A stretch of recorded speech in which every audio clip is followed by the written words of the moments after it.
Candon City Division, tara na! Hello and good day, learners! Welcome to Tiradpas Network and DepEd Candon City Telescuela, a program where education continues at your respective television. I am Teacher Ferdinand and I'll be your teacher for today's episode. For the guidance of our audience, this episode is for grade 9 mathematics. Are you ready to learn? That's great! Let's get started. For our most essential learning competency or MILK, the learner illustrates quadratic equations. In today's lesson, you are expected to: number 1, illustrate quadratic equations. Number 2, write the quadratic equations in standard form. And number 3, determine the values of A, B, and C in the standard form of quadratic equations. At the end of this episode, you will be able to answer the following guide questions. Number 1, what is a quadratic equation? Number 2, what is the standard form of a quadratic equation? Let us now define a quadratic equation. What is a quadratic equation? A quadratic equation in one variable is a polynomial equation of degree 2 that can be written in the following standard form: ax squared plus bx plus c is equal to 0, where a is not equal to 0.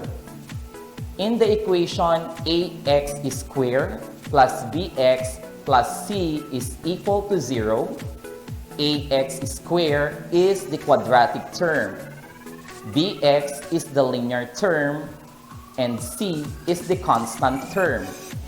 For example, 2x squared plus 5x minus 3 is equal to 0 is a quadratic equation in standard form, with a is equal to 2, b is equal to 5, and c is equal to -3. Here are other examples of quadratic equations. 2x squared is equal to 0. X squared minus 4x is equal to 0. 3x squared plus 2x plus 1 is equal to 0. As you can observe in the given equations, the degree is 2. Therefore, the equations given are examples of quadratic equations. What are the values of a, b, and c in the given quadratic equations? In 2x squared is equal to 0, a is equal to 2, b is equal to 0, and c is equal to 0. How about the second quadratic equation? In x squared minus 4x is equal to 0, a is equal to 1, b is equal to -4, and c is equal to 0. Let us also identify the values of a, b, and c of the third quadratic equation. In 3x squared plus 2x plus 1 is equal to 0, a is equal to 3, b is equal to 2, and c is equal to 1. Were you able to identify the values of a, b, and c in the quadratic equations correctly? Very good! The following are examples of non-quadratic equations. 2x plus 8 is equal to 0.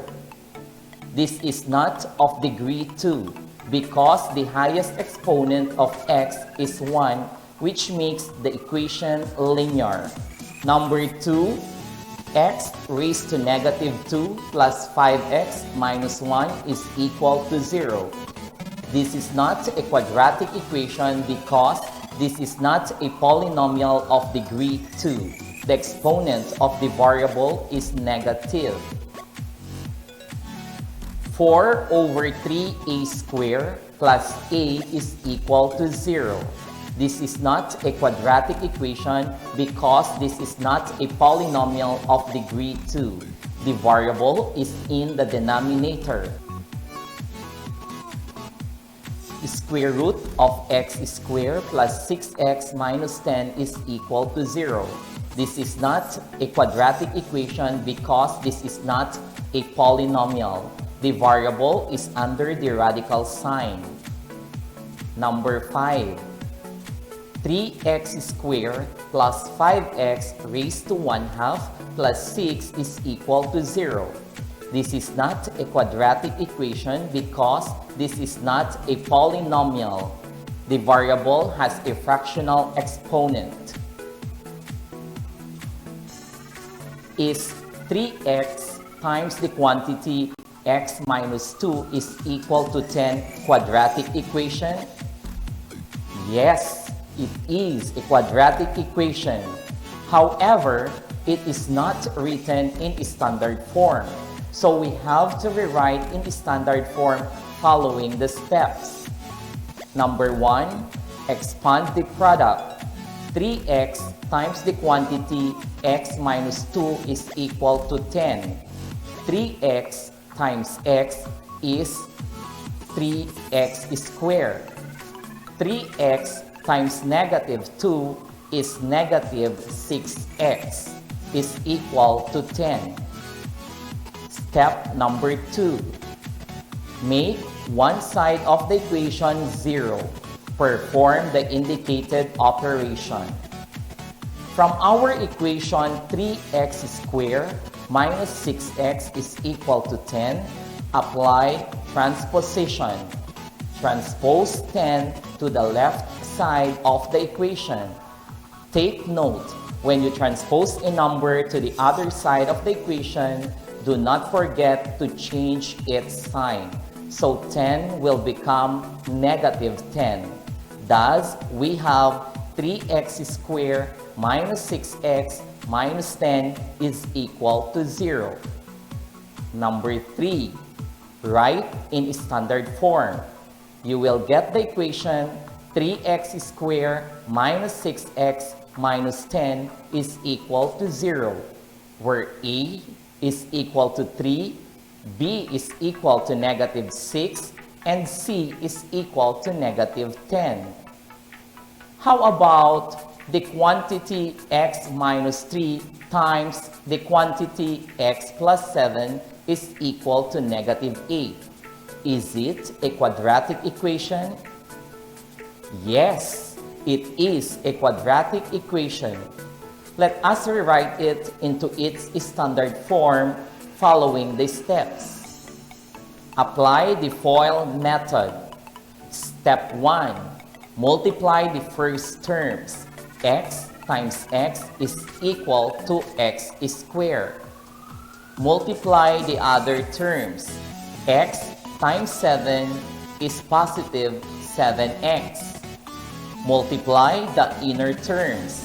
Negative 3 times x is negative 3x. Then multiply the last terms. Negative 3 times 7 is negative 21. Then we will have the equation x squared plus 7x minus 3x minus 21 is equal to negative 8. Step 2. Simplify the resulting equation. Combine like terms. 7x minus 3x is 4x. We will have x squared plus 4x minus 21 is equal to negative 8.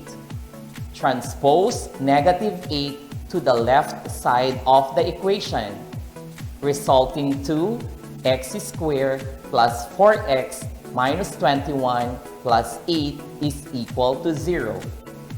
Continue on performing indicated operation by combining negative 21 and 8.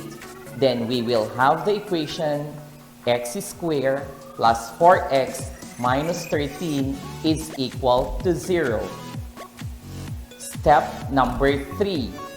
Identify the values of A, B, and C. The values of A, B, and C are: A is equal to 1, B is equal to 4, and C is equal to negative 13. Try this.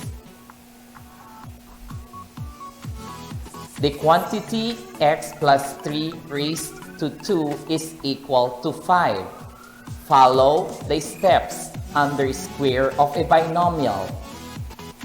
Step number 1. Square the first term. X squared is equal to x squared. Step number 2. Take the product of the first term and second term, then multiply by 2. X times 3 times 2 is equal to 6x. Step number 3. Square the last term. 3 squared is equal to 9. The quadratic equation is x squared plus 6x plus 9 is equal to 0. In x squared plus 6x plus 9 is equal to 0, A is equal to 1, B is equal to 6, and C is equal to 9. I hope you have understood our lesson in this episode. Let us now generalize what you have learned so far in today's episode.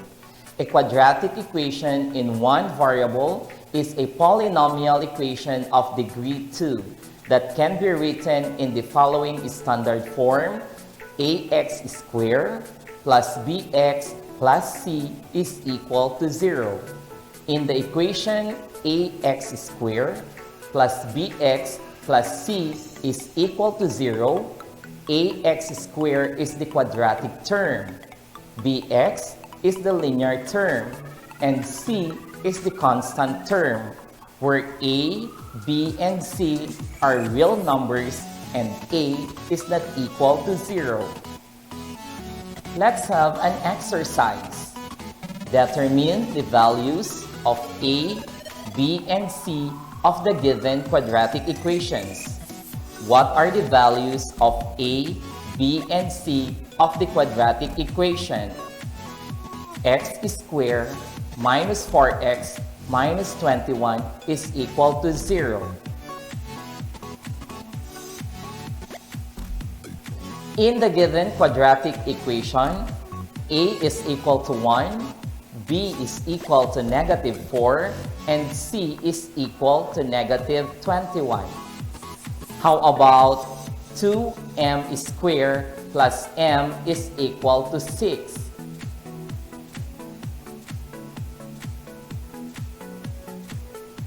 In the given equation, rewrite it first into the standard form. The equation will be written as 2m squared plus m minus 6 is equal to 0, where a is equal to 2, b is equal to 1, and c is equal to negative 6. Were you able to identify the values of a, b, and c in the given quadratic equation? Very good! Now that you have defined and illustrated a quadratic equation, let's have a quiz. Please use your activity notebook in mathematics. Identify which of the following equations are quadratic and which are not. Write QE if it is a quadratic equation and NQE if it is not. If the equation is not quadratic, explain why. You will have 5 seconds to answer each item. Are you ready? Let's have the first equation. 3m plus 8 is equal to 15.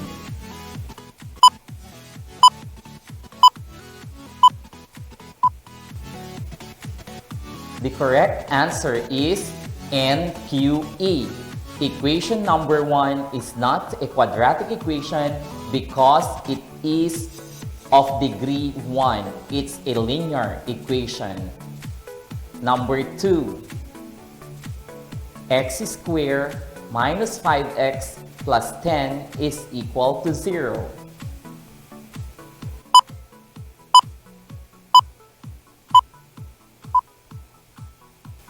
The correct answer is QE. Equation number 2 is a quadratic equation. Number 3, 2x squared minus 4x is equal to 0.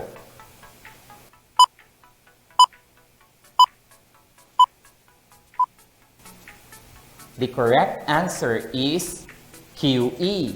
Equation number 3 is a quadratic equation. Number 4, x cubed is equal to 0.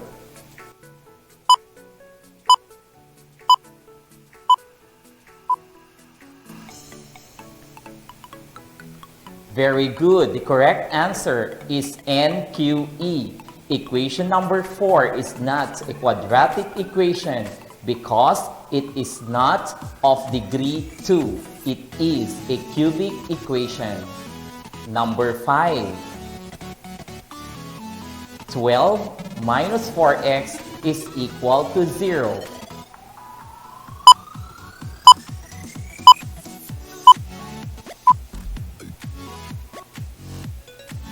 The correct answer is NQE. Equation number 5 is not a quadratic equation because its degree is 1. It is a linear equation. Number 6. X squared plus 6 is equal to 0.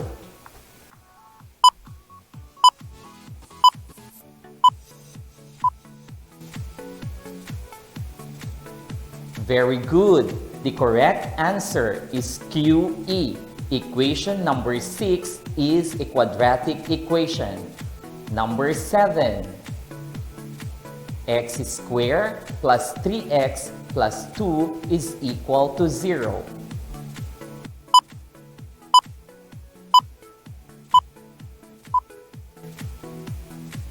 The correct answer is QE. Equation number 7 is a quadratic equation. Number 8. X is equal to 125.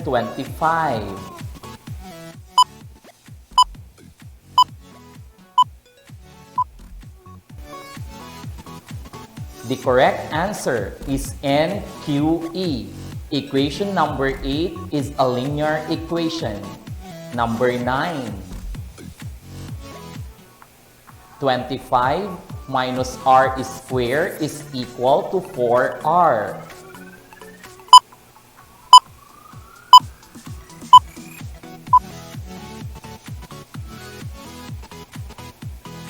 Very good. The correct answer is QE. Equation number 9 is a quadratic equation.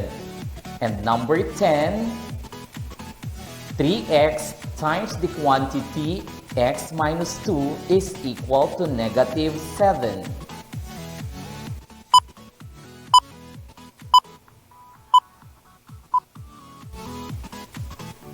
The correct answer is QE. Equation number 10 is a quadratic equation. Were you able to answer correctly? Very good. Here are your references for today's episode. That's it. We have reached the end of the lesson. I hope you learned a lot from today's episode. Thank you very much for tuning in. Once again, I am Teacher Ferdinand saying, Math is exploring infinity and beyond. See you next time. Have a great day.